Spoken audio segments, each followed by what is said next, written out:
Oke, jadi kita lanjut ke pertanyaan dari teman-teman yang udah WA saya. Jadi dari semua pertanyaan itu ada satu pertanyaan yang menarik perhatian nih. Jadi teman-teman minta, tolong dong Pak di-sharing gimana sih jadi pengusaha di usia muda dan sukses gitu loh. Di awalnya berat nih yang kata-kata ujungnya sukses. Sukses itu kalau menurut orang kan beda-beda. Ada yang persepsinya gini, sukses itu kalau udah punya aset di mana-mana, harta miliaran, dan lain-lain segala macam. Tapi kalau saya pribadi, teman-teman, sukses itu kalau perusahaan yang kita bangun sudah bisa dikelola oleh SDM yang profesional, terus kita hanya di rumah atau jalan-jalan, liburan sama keluarga, makan tidur, besok dapat uang.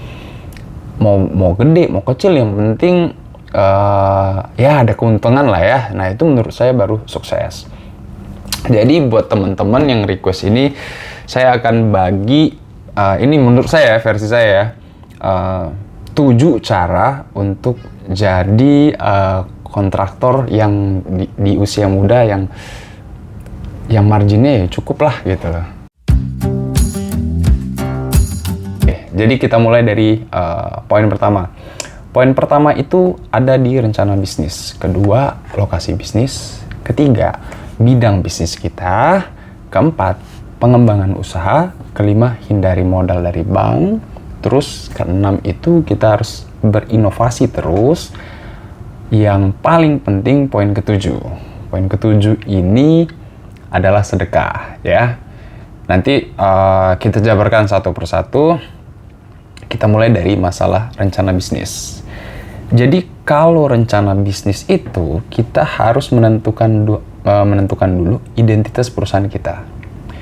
Identitas perusahaan ini penting karena kita harus membedakan perusahaan yang mau kita bangun dengan organisasi atau perusahaan lainnya. Jadi kita ada perbedaan dengan perusahaan-perusahaan lainnya, walaupun di bidang yang sama.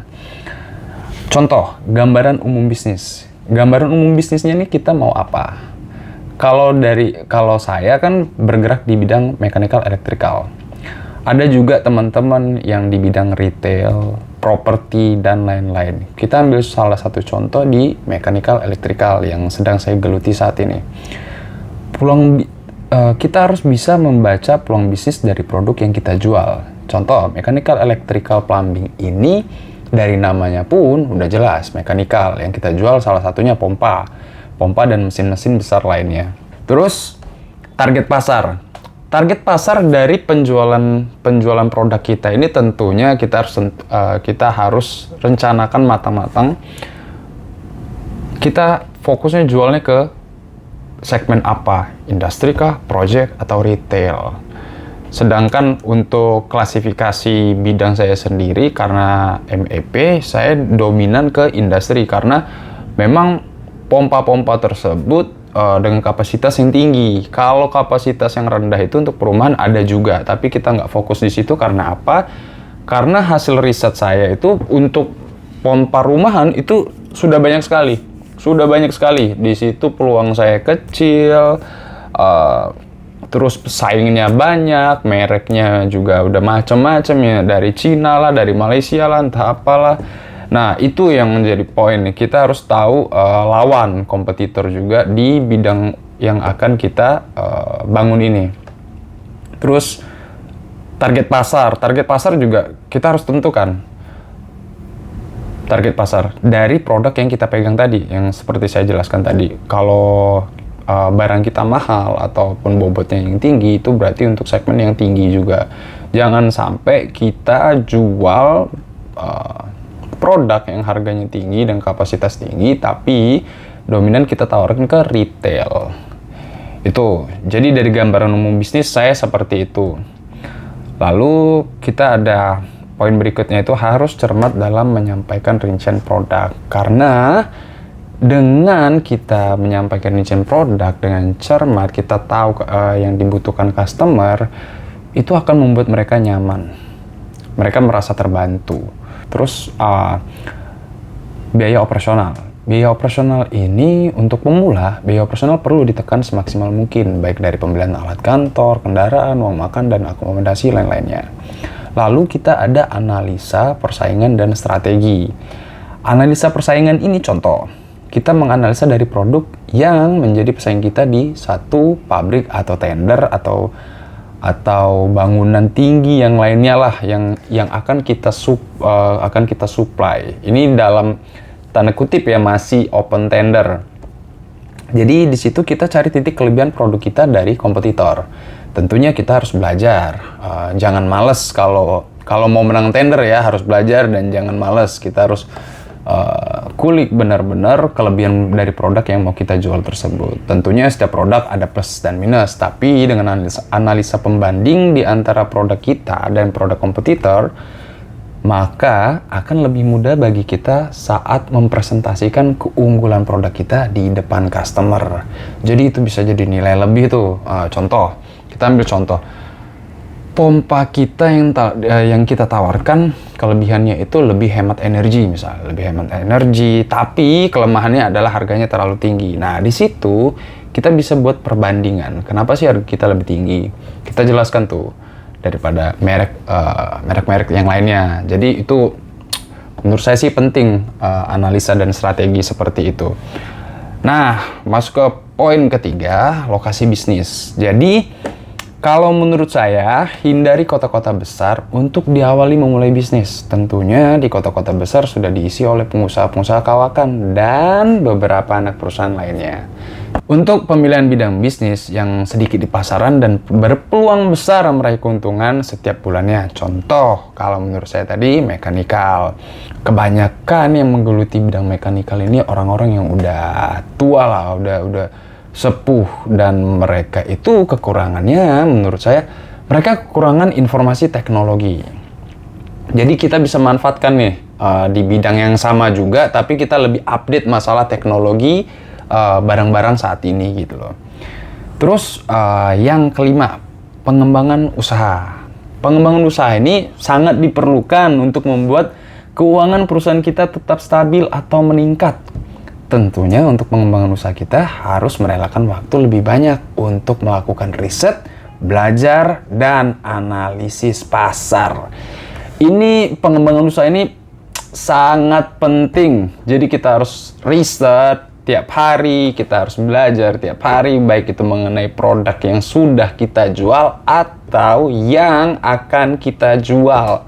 Jadi pengembangan bisnis ini lebih ke kita kayak belajar ulang lagi gitu loh, di hal-hal baru. Kita belajar terus-terus. Memang kita harus ada pengorbanan lah. Kita harus menyisihkan waktu yang banyak untuk melakukan riset tersebut. Lalu melakukan analisis pasar produk ini banyak laku di segmen apa. Terus yang keenam ini poin paling penting. Hindari modal dari pinjaman bank. Kebanyakan anak-anak muda itu seusia saya, range 18-40, karena jiwanya pengen instan dalam mendapatkan keuntungan, mereka presentasi skillsnya bagus. Bagus sekali presentasinya, bagus, penyampaiannya bagus. Setelah dapat tender, mereka bingung nih, uangnya dari mana. Jadi ya udahlah, ayo pinjaman sama bank gitu. Nah, di sini teman-teman harus hitung baik-baik. Pertama, kalau kita pinjam modal dari bank, udah kita pastiin dalam 1 tahun itu kita udah dipotong margin 13%. Rata-rata bank itu bunganya itu 10-13% per tahun. Jadi kalau misalnya keuntungan yang kita ambil dari satu tender ini hanya 20-30%, sedangkan dipotong bunga bank 13%, margin kita sudah tipis. Belum lagi dipotong biaya akomodasi, makan, dan lain-lain. Jadi selain merugikan, ya kan, kedua, pinjaman bank ini mengandung riba. Dan itu hukumnya nggak bakal bagus untuk usaha kita. Karena setiap usaha yang dibangun dengan cara haram tidak akan panjang usianya. Jadi saran saya adalah, dengan modal kita seberapapun, kita kelola semaksimal mungkin dan sambil bersabar. Oke, dan poin terakhir, sedekah. Jika konsep hidup Anda atau teman-teman sekalian pengen usahanya berjalan lancar, tanpa hambatan, ya kalaupun ada hambatan sedikit banyaknya kita harus ambil hikmahnya ya. Yang paling membuat perusahaan kita tetap mendapat keuntungan dan berkembang lebih jauh itu adalah sedekah. Jangan lupa sedekah. Jadi kalau trik saya sedekah. Sedekah itu misal kita dapat keuntungan dari penjualan itu 1 juta. Ya, rumusnya itu waktu itu rumus saya itu belajar dari para asatis dan ulama-ulama lainnya. Sisihkan 1/3 dari keuntungan itu untuk modal, 1/3 untuk keluarga, 1/3 dibagi keluar. Nah, itu tuh coba deh diterapin. Kalau selama ini sih saya nerapin itu sih works ya. Berjalan lah, nggak janji-janji Allah tuh nggak ada yang gagal kalau menurut saya selama ini saya terapin. Kalaupun memang ada hambatan 1-2, itu mungkin dari dosa-dosa yang kita pernah lakukan lah. Bukan berarti cara kita yang salah untuk melakukan hal-hal yang baik. Jadi seperti itu aja saran dari saya. Masalah 7 poin untuk menjadi pengusaha di awal ya, atau pemula lah, untuk pemula membangun bisnis. Jadi dari saya itu dulu, semoga bermanfaat. Assalamualaikum warahmatullahi wabarakatuh.